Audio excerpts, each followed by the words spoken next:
শান্তিপূর্ণভাবে খুব আনন্দের সঙ্গে ভোট চলছে। সমস্ত ভোটাররা, লয়াররা আসছে। সকাল 9টা থেকে ভোট শুরু হয়েছে।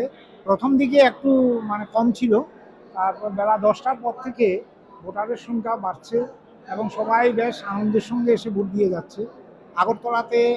আগরতলার জন্য হাইকোর্ট প্রেমিসেসে আমরা 7টা বুথ করেছি। 7টা বুথে একসঙ্গে ভোট চলছে। আর এর বাইরে 8টা সেন্টার হয়েছে: বিশালগড়, সোনামুড়া, উদয়পুর, বিলোনিয়া, আর এদিকে খোয়াই, কমলপুর, কৈলাসহর, ধর্মনগর। এই 8টা সেন্টারে একসঙ্গেই ভোট শুরু হয়েছে সব জায়গাতে। আমাদের রিটার্নিং অফিসার, পুলিং অফিসার এবং প্রত্যেক কেন্দ্রে আমাদের অবজারভার আছে। অবজারভার সেন্টারই দেওয়া হয়েছে, তাদের সবাইকে ট্রেনিং দেওয়া হয়েছে। আমরা অ্যাওয়ারনেস করেছি সব ভোটারদের কীভাবে ভোট দিতে হবে, কারণ এটা প্রেফারেন্সিয়াল ভোট, এটা নর্মাল ভোটের মতো নয়। এটা proportionate representation by means of single transferable vote, এই সিস্টেমে ভোটটা হচ্ছে।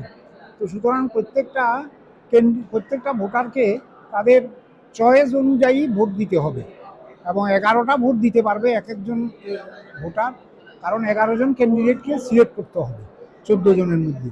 তো সেই ভোট চলছে সকাল থেকে বিকাল 4টা পর্যন্ত ভোট চলবে। 4টার মধ্যে যারা এসে ঢুকে যাবে ভোট কেন্দ্রের মধ্যে, তারা সবাই ভোট দিতে পারবে। আর ভোট শেষ হলে পরে আমাদের ইনস্ট্রাকশন অনুযায়ী যারা polling returning officer, polling officer এবং যদি কেউ কোনো ক্যান্ডিডেট থাকে, তাদের সামনে সব ভোটগুলি সিল করে সেটা আমাদের হাইকোর্ট থেকে একটা আমাদের দেওয়া হয়েছে স্ট্রং রুম, ওই স্ট্রং রুমে সেগুলি রাখা হবে। 20 তারিখে আমাদের high power committee appointed by the supreme court, ওনারা আসবেন এবং বাইরের স্টেট থেকে 2জন কাউন্টিং এক্সপার্ট আসবেন। তখন আমাদের 21 তারিখে সকালবেলায় গণনা শুরু হবে। তো এই হলো entire picture of the state. আমাদের টোটাল সমস্ত ভোটটা, আমার তো মনে হচ্ছে আগরতলাতে হয়তো বা 10% ভোটিং হয়ে যাবে।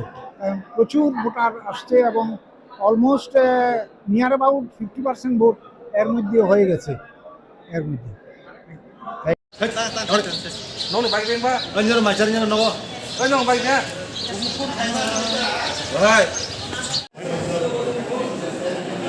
আপনি ভোট দিয়েছেন।